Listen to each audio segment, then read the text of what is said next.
Assalamualaikum warahmatullahi wabarakatuh.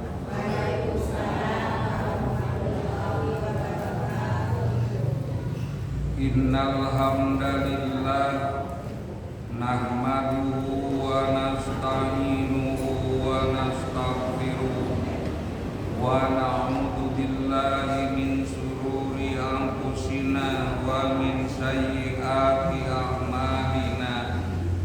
May yahdihillahu fala mudilla lahu wa may yudlilhu fala hadiya lahu.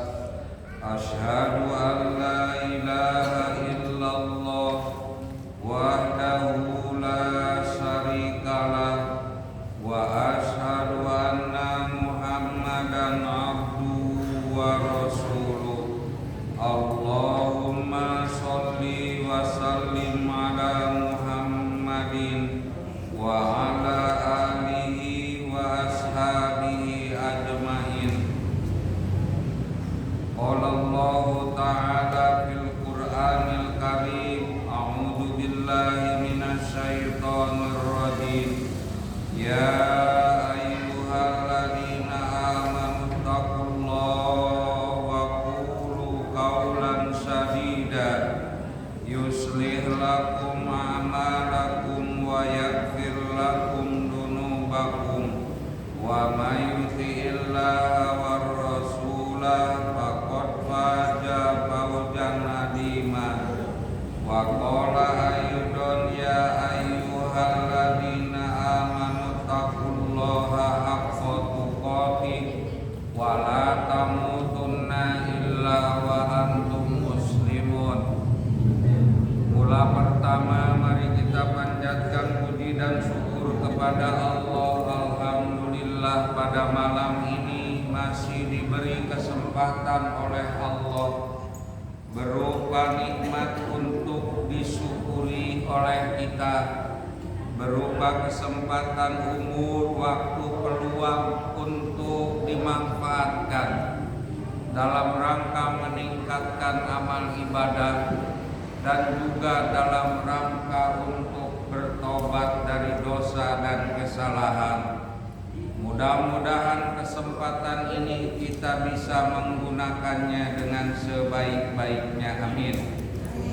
Mudah-mudahan pula melalui pengajian ini orang yang sedang sakit Allah sembuhkan dari penyakitnya dengan kesembuhan yang tidak meninggalkan rasa sakit, termasuk di dalamnya mudah-mudahan orang-orang yang kita kenal dan yang dekat dengan kita yang sedang sakit Allah mencabut penyakitnya, menghilangkan penyakitnya, dan mudah-mudahan diberi kesabaran oleh Allah Subhanahu wa ta'ala. Amin. Termasuk barangkali muwakif masjid ini sedang diuji dengan penyakit, doakan mudah-mudahan Allah mencabut penyakitnya Haji Nopel dan diberi kesabaran untuk keluarganya. Amin. Ibu-ibu, bapak-bapak yang mudah-mudahan dirahmati oleh Allah Subhanahu wa ta'ala, di dalam Al-Quran surat Al-Baqarah Allah berfirman yang bunyinya a'udzu billahi minasy syaithanir rajim. Wa yas'alunaka 'anil mahid qul huwa ada fahtajilun nisaa fil mahid wa la taqrabuhunna hatta yakurna fa idza tatahharna faqtuhunna min haitsu amarakumullah innallaha yuhibbut tawwabina wa yuhibbul mutatahhirin. Surat Al-Baqarah ayat lagu Mansur. Tahu Bu? Lagu Mansur. Dua. Nah itu berarti surat Al-Baqarah ayat 222. yang artinya mereka akan bertanya kepadamu wahai Muhammad tentang masalah haid. Tadi haid pernah haid? Oh iya, ibu ya salah nanya benar. Jadi mereka bertanya tentang haid. Kemudian Allah berfirman kepada Muhammad, "Qul, katakanlah olehmu Muhammad, huwa ada, itu adalah penyakit. Faktajidun nisa'a bil mahidi, tinggalkan perempuan di waktu dia haid. Wala taqrabuhunna hatta yathurna, jangan dideketin perempuan yang sedang haid sampai dia bersuci. Fa idza tatoharna, maka apabila perempuan-perempuan tadi sudah bersih dari haidnya, fatuhunna min haitsu amarakumullah, silahkan datangi perempuan-perempuan itu sesuai apa yang diperintahkan oleh Allah. Tapi bukan sembarangan perempuan, Pak. Perempuan wadone dewe. Ya mau perempuan aku bersih dulu, bersih takut. Nanti geger masyarakat. Anu Ustaz ben aku perempuan sing wis haid. Beda datangi. Di zaman jahiliyah, Bu, ya, yang namanya perempuan yang sedang haid itu tidak boleh dekat, atau orang suaminya tidak mau dekat dengan perempuan yang haid. Zaman jahiliyah, Pak, perempuan tuh gak ada harganya. Alhamdulillah saya jadi laki-laki. Coba kalau jadi perempuan hidup di zaman jahiliyah, Pak, kalau dia haid itu tidur gak mau bareng, makan gak mau bareng, ditinggal oleh suaminya. Tapi masak mah disuruh, kan? Keder. Hari masak mah disuruh masak, terus masak lunga. Coba, jahiliyah namanya juga. Jadi disuruh masak, terus masak, gak mau dekat suaminya. Itu di zaman jahiliyah. Tidak ada harganya yang namanya perempuan di zaman jahiliyah. Datanglah Isa mengatur kepada perempuan yang haid. Bukan berarti harus ditinggalkan. Beda ada kalimat taqtajilu nisaa. Tinggalkan perempuan yang sedang haid itu. Maksud ditinggalkan bukan ditinggalkan tinggal pergi atau perempuannya disuruh pergi. Bukan itu. Jangan anu. Itu maksudnya mah jangan dipakai, ya. Wala taqrabuna, jangan didekat-dekat kalau tidak kuat. Kalau tidak kuat khawatir kejebol, kebobolan, ya. Boleh seorang laki-laki dan seorang suami dan istrinya yang sedang haid cumbu rayu, kata Islam, boleh silakan. Kalau kuat, kalau tidak kuat jangan sampai jebol tanggulnya. Oh, itu maksudnya. Karena yang namanya perempuan sedang haid tidak boleh dinggo, Pak, awas. Jadi tidak boleh dipakai. Tinggalkan perempuan yang sedang haid. Bukan berarti tidak boleh cumbu rayu, oli, ya, jayang-jayangan, oli. Jadi yang tidak boleh itu adalah tidak boleh kuda-kudaan sampai dia bersuci.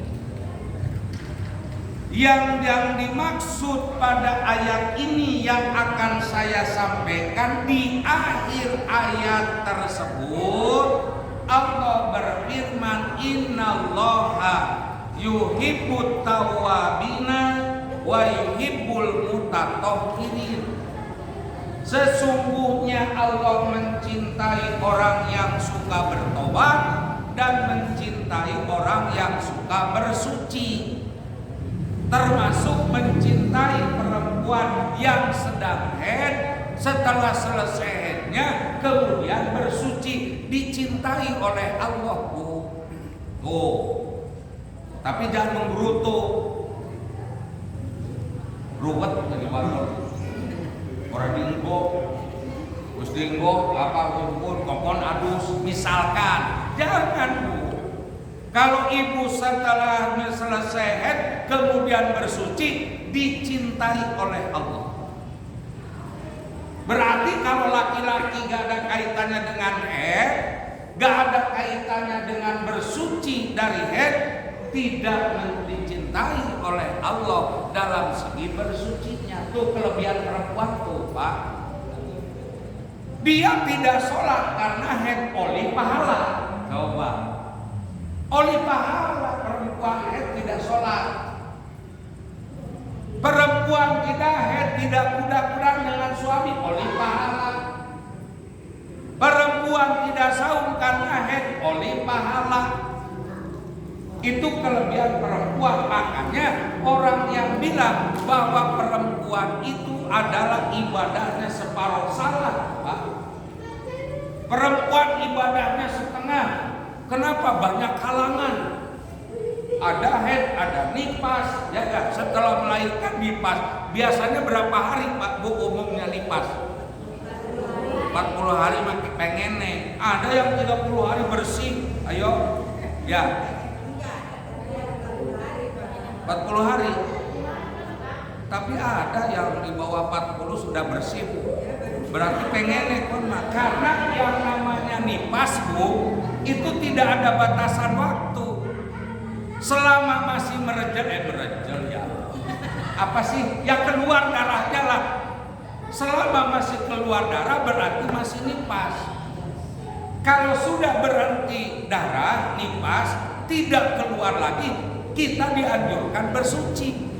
Sholat silakan, cuman menurut kesehatan, kalau belum 40 hari jangan kuda-kudaan. Khawatir kuda-kudaan rahimnya belum pulih. Sebetulnya, Ibu, berarti 40 hari, 20 hari udah bersih ya. Tonggon ini 40 hari. Ya, Bu. Go, ya. Ini hasilnya ngaji tuh. Jadi yang nifas itu sebetulnya tidak ada batas waktu.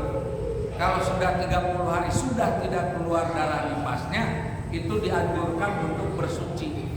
Kemudian sholat, ya, kemudian sahur. Tapi kalau kuda-kudaan jangan.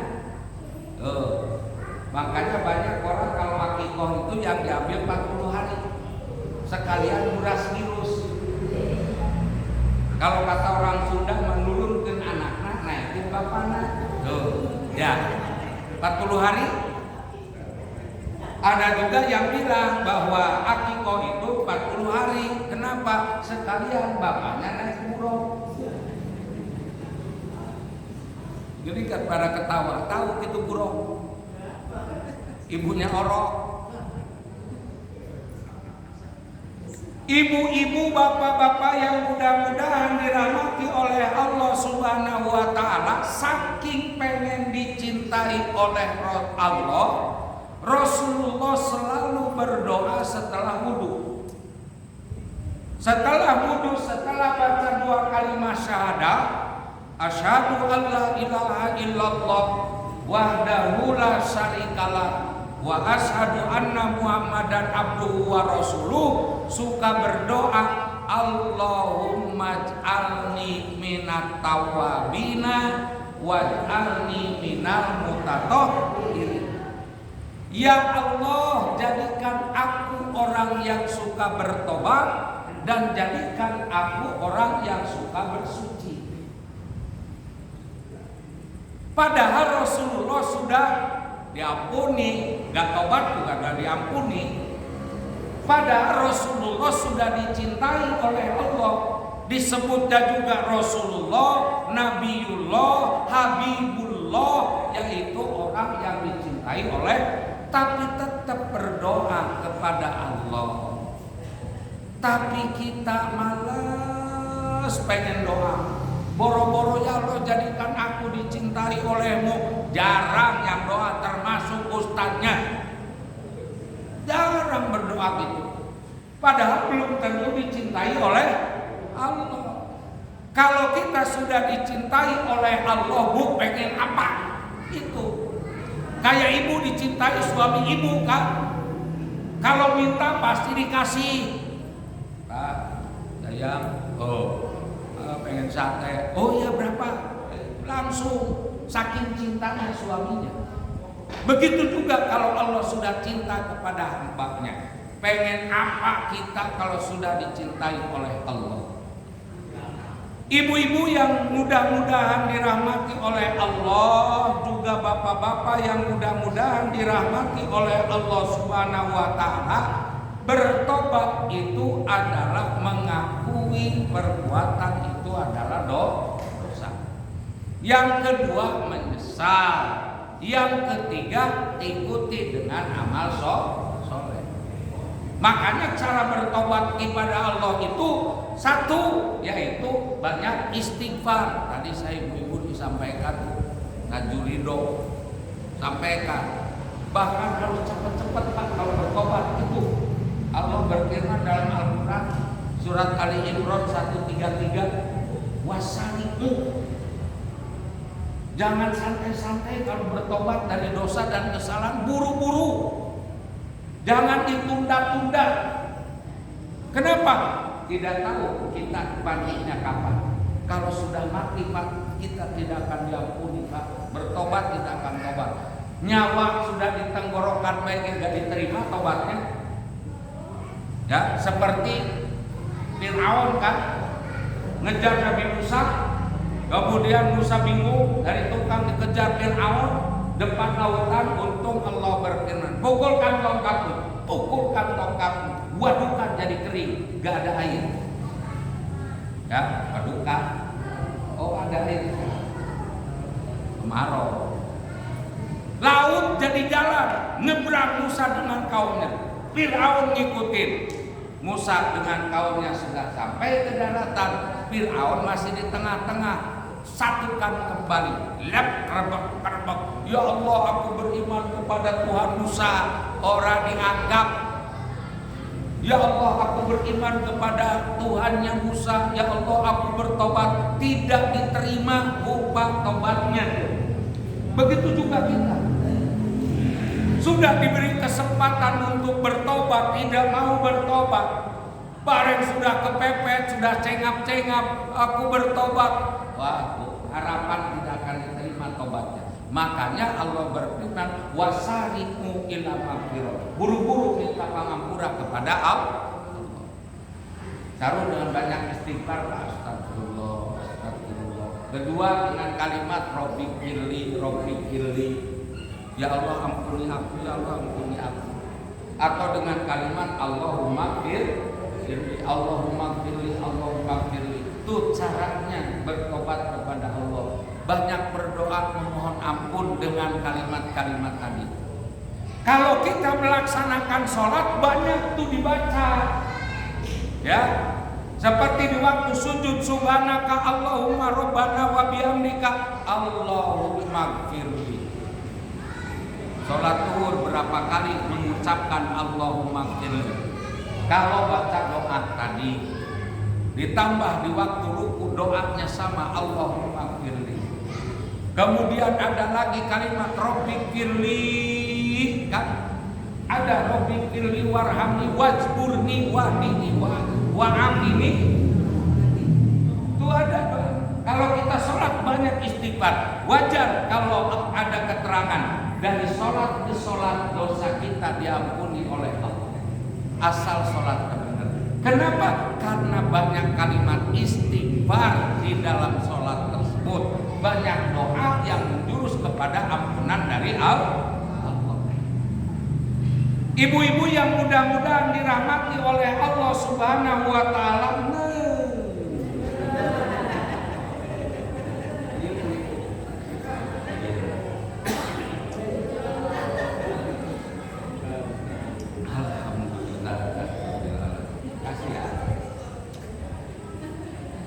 Ibu-ibu, bapak-bapak yang mudah-mudahan dirahmati oleh Allah, sekarang berkaitan dengan dia orang-orang yang bersuci. Satu, bersuci dari kotoran. Apa baik sih yang disebut kotor? Ari kumis orang rapi kotor beli katone. Oh. Hah? Bu. Tapi orang rapi kah, Bu? Kieu dawa, kieu pendek. Oh, bersih. Pantas ada nyanyian. Tolong dong Mas, jangan cukur kumismu. Berarti kuat sedikit.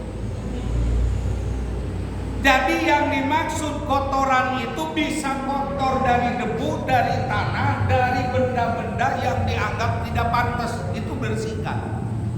Sebetulnya kalau berkaitan bersuci dari kotoran sudah paham semua, terutama ibu-ibu. Sok perhatikan Bu, Pak. Kalau ibu-ibu mau ke undangan, lihat baju di lemari, seret, wah blesa kabeh. Mau kondangan. Kemudian ada yang agak pantas dipakai, ternyata ada bekas tinta setitik, orang gede orang apa. Kelihatan dari kadohan pakainya pakai apa? Pakai alat pembesar baru kelihatan. Ngomongnya apa? Aduh, kotor teman. Padahal cuma orang lain nggak akan melihat sebetulnya, tapi bilangnya kotor. Berarti sudah paham bersuci dari kotoran. Pakai sedok, plok. Ibu-ibu nih, cerita ibu-ibu ya. Bareng dia cari, wah kian orakin terlalu tebel. Tuh, paham, nggak usah dibicarakan sebetulnya bersih dari kotoran. Jadi kayak mau ke undangan kotor setitik baik diganti. Berarti paham bersuci dari kotoran. Cuman sayangnya Bandung kalau mau kondangan dirapihin, setrika kotor setitik diganti, tapi kalau mau menghadapi Allah itu di Bandung, di Bandung. Kalau mau menghadapi Allah, baju yang sudah seminggu gak dicuci masih diinggo. Coba masih dipakai baju yang sudah seminggu gak dicuci. Dari kondangan atau titik baik diganti. Ibu-ibu, tapi itu niru dari bapak-bapak. Ya. Mau menghadapi Allah sampai di sini mah gak ada baju takwa yang gantung di podium kan. Baju putih dari mau sholat tuh, baju pakai kaos lu pakai baju itu disebut baju takwa katanya. Khusus dipakai untuk sholat. Cuman saya umur berapa kali selama beli dia cuci baju itu. Yang jelas kadang-kadang dilihat itu bekas satu, namun kesang, kemudian kering suka hitam ya. Kemudian dipakai bertelurnya nyamuk, kadang-kadang totol-totol hitam masih dinggo kadang-kadang. Tapi bukan di sini, di sana. Bukan kadang-kadang seperti itu. Oleh karena itu kalau dia suka bersuci dari pakaian, dari kotoran yang dia pakai, kemudian bersuci tempat dari kotoran yang mau dia pakai ibadah, Allah mencintai kepada mereka. Itu bersuci dari kotoran. Yang kedua bersuci dari najis. Awas nih. Najis itu ada najis dimakan, ya. Ada najis diminum, ada najis diucapkan, ada najis dilakukan, ada najis di bawah sholat, ada najis diyakini. Itu macam-macam najis kalau kita simpulkan. Bagaimana najis yang termasuk najis yaitu dimakan, yang diharamkan oleh Allah itu najis dimakan. Contoh bangkai ya. Kecuali bangkai ikan dan belalang dan sejenisnya. Kemudian yang kedua yang najis dimakan apa?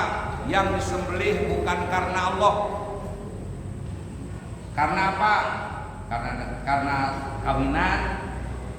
Ada misalkan satu adat kalau kawinan harus disembelih wedus, sembelih pas ijab kabul kemudian ucapin saya terima nikah dan kawinnya Fulana binti Fulan halal untuk saya dengan mas kawin tersebut dibayar tunai. Seru.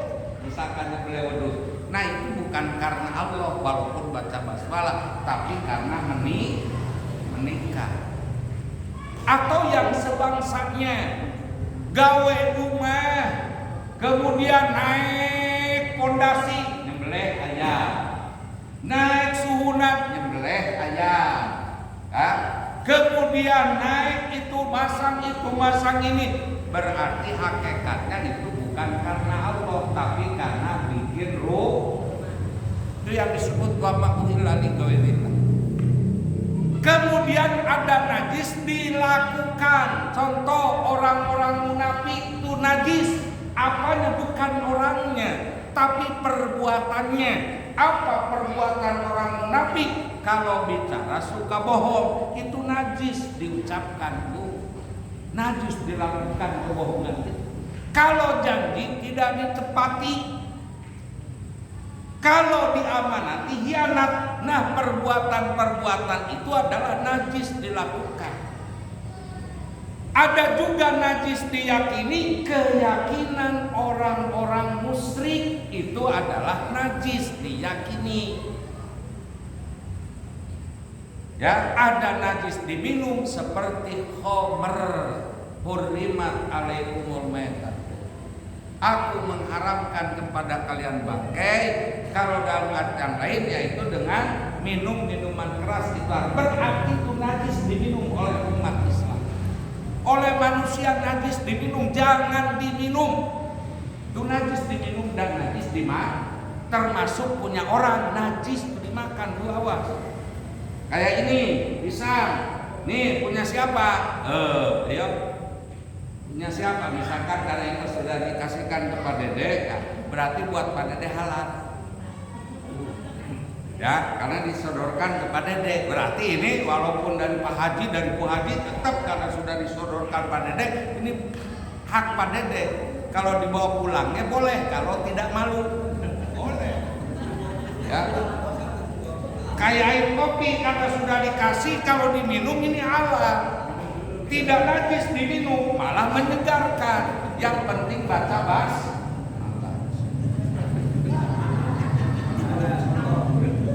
contoh, alhamdulillah. Adapun yang termasuk najis di bawah sholat, yang mengakibatkan sholatnya tidak sah, satu, air kencing. Tuh, air kencing. Jadi kalau kita baju atau tempat atau pakaian kena air kencing, sholat di sana sholatnya tidak sah. Awas.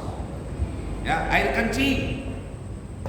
Itu yang termasuk najis di bawah sholat, yang mengakibatkan sholatnya tidak sah.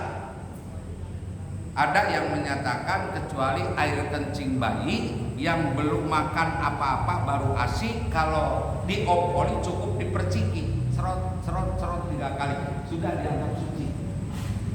Tapi kalau air kencing bapaknya, wayahna dibawa ke WC cuci, tuh, ya.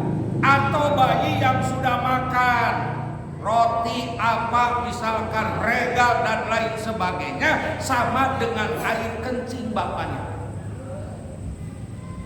Jadi kalau kena air kencing, pakaian, tempat atau badan kita belum dibersihkan, maka itu termasuk sholatnya tidak sah. Itulah najis di bawah sholat. Yang kedua, T41 najis di bawah sholat. T41 tuh, ya. TAI. Jadi kan A itu kayak 4 tuh, I-nya kayak 1, berarti T41. Barangkali jorok kali sebut tai makan. Jangan sampai ngomong jorok tai, jangan. Mendingan diitukan aja, ya. Itu mah contoh. Itu termasuk najis di bawah sok, baik bukurnya ataupun banyunya nempel warnanya jadi kuning. maka tidak sah sholatnya kalau membawa atau pakaian dan tempat diri kita masih ada itu. Kemudian yang ketiga, yang najis terbawa sholat itu adalah darah haid. Awas, darah haid termasuk najis, ya. Tidak boleh terbawa sholat. Pakaian kalau darah haid, makanya bapak jangan deket-deket, khawatir ada darah nempel ke bapak terus sholat itu, ya. Jadi najis termasuk najis. Kemudian yang keempat yaitu darah nifas. Itu termasuk najis di bawah sholat, darah nifas. Dan yang kelima itu adalah madi. Ya, ada wadi, ada madi, ada mani. Madi itu adalah kalau bocah enom ya, ibulah pengalaman bengen, lagi muda. Kalau dalam singgangnya kayak Pak Dede kan langsung orang kerasa keluar setitik kayak getah pisang. Ya basahlah, itu celana basah, anak bengen apa masnya, yang aku baik lah, jangan sampai tadi isi ngomongnya, karena gak ada yang aku. Jadi kalau laki-laki melamunin perempuan, perempuan membicarakan dan melamunin laki-laki, biasanya ada keluar sedikit. Nah itu yang disebut madi. Itu termasuk najis, Pak. Kemudian yang keenam yaitu wadi, ujung air kencing. Ujung air kencing disebut wadi. Kalau ujung atau berkaitan dengan birahi itu disebut madi. Beda lagi dengan mani. Kalau mani mah calon bakal manusia. Kalau madi itu adalah kalau ada birahi keluar setitik basah. Kalau mau wadi itu adalah ujung air kencing kayak getah pisang. Itu najis termasuk di bawah sholat. Makanya kalau keluar madi atau wadi, wayana celana dicopot, dicuci, Pak. Kemudian dibersihkan, kemudian wudu. Baru dikatakan sah sholatnya. Kalau tidak, itu sholatnya tidak sah. Bagaimana dengan kedudukan mani? Ada sebuah hadis, Siti Aisyah melihat baju Rasulullah ada bekas maninya. Oleh Rasulullah dikerik. Oleh Siti Aisyah. Ada yang bilang pakai benda, ada yang bilang pakai kuku. Setelah dikerik kemudian dipakai Rasulullah. Kemudian sholat dengan baju tersebut. Nah yang jadi pertanyaan, kalau dikerik masih ada sisa enggak? Kalau masih ada sisa berarti mani tidak najis di bawah sholat. Karena masih ada sisa. Kalau misalkan dicuci oleh Siti Aisyah berarti bersih, maka bisa ditentukan bahwa itu pun najis di bawah sholat, mani. Tapi kalau mani dan wadi itu harus dibersihkan. Seperti dulu Ali mau nanya izin ke mertua kan gitu. Mau nanya Rasulullah kan mertuanya Sayyidina Ali, bahwa Ali itu adalah yang banyak madinya. Jadi kalau setitik-setitik dalam badon lewat keser berser keluar setitik banyak madinya. Coba tanyain, kata Rasulullah kalau keluar madi bersihkan, kemudian wudu, kemudian sholat. Ya, itu yang disebut najis di bawah satu air kan, kedua tahu. Karena atuh ulah ini mau ngomong tai nya. Da kudu jelas atuh hukum mah. Diraku kudu kana tahu ke. Jadi temenang mawa iya jangan tahu lah. Kemudian yang ketiga darah nifas, yang keempat darah haid, yang kelima madi, yang keenam wadi. Itu adalah yang tidak boleh dibawa kalau mani. Tapi bukan berarti bekas mani neplok, dikerik, atau pisan, kemudian dibawa sholat kayak langka mani. Memang sholatnya masa, tapi isi ning Gusti Allah. Baju sing ning omah, celana sarung sing ning omah, arep dinggo apa? Apakah harap orang ditinggal baik lamun mati dienggo siapa maning dienggo maru. Tahu maru? Ayo dipakai sholat kagak jadi pahala, baju sarung bareng ditumpuk-tumpuk mati kita godong kita kawin maning berarti baju kita dibawa dan mendingan dibawa ibadah daripada dipakai oleh suami yang baru.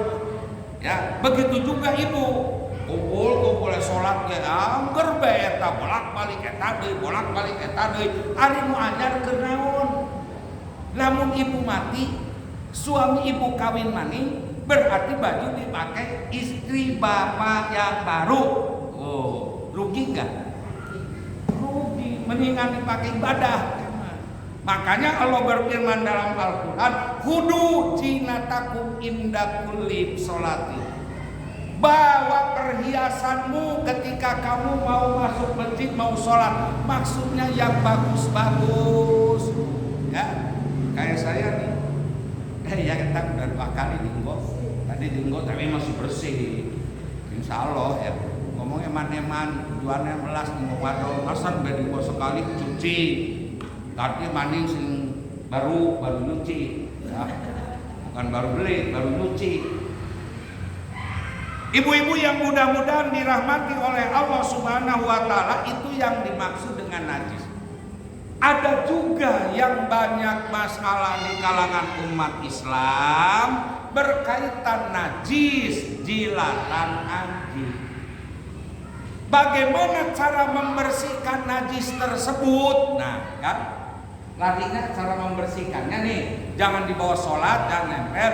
Kalau najis itu dilihat dari segi cara membersihkannya ada 3. 1 najis muhofafah, 2 najis mutawasitoh, 3 najis mugolat. Itu dibagi seperti itu tuh karena apanya? Karena cara membersihkannya. Kenapa disebut muhofafah? Ya tadi air kencing bayi yang belum makan apa-apa, baru ASI saja. Cara membersihkannya cukup diperciki 3 kali. Ringan gak? Serot. Berarti itu disebut muhofafah. Ringan cara membersihkannya. Adapun najis mugoladoh berat apanya? Membersihkannya. Kenapa disebut berat? Harus 7 kali. Salah satunya dengan tanah. Itu beratnya yang disebut najis mugoladoh. Kemudian najis apa yang termasuk najis mugoladoh? Jilatan gogok. Mokat di Sunda mah anjing itu kasar ya. Jilatan gogok. Nah itu lamun dijilat, dicuci 7 kali. Salah satunya dengan tanah. Nah ini, makanya berat. Disebut mugoladoh tuh cara membersihkannya berat. Apa? Ida walagol kilabu ala ina'i ahadikum. Apabila anjing menjilati bejana salah seorang di antara kalian, maka cucilah 7 kali. Sab'a marrotin ihdahuma biturab. Bersihkan 7 kali, salah satunya harus dengan tanah. Ya, anjing. Nah, sekarang banyak yang nanya, Ustaz, namun anjing menjilati sarung. Sarungnya putih, dijilat anjing, bagaimana cara membersihkannya? Harus 7 kali dengan tanah. Kayak mukena mayoritas putih, dijilat anjing. Bagaimana cara membersihkannya? Apakah 7 kali? Gimana Bu?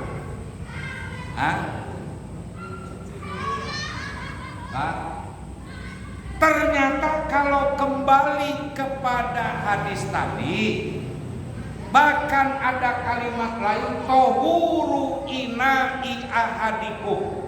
bersihnya bejana salah seorang di antara kalian apabila dijilati anjing, yaitu dicuci 7 kali, salah satu dengan tanah. Apa bejana? Inaun wadah. Ida walagol kilabu ala inai wadah. Ini apa? Gelas wadah apa, Bu? Air. Kalau ini wadah kopi. Kalau ini apa? Piring, wadah nasi, wadah jabur. Kalau ini wadah, bolu.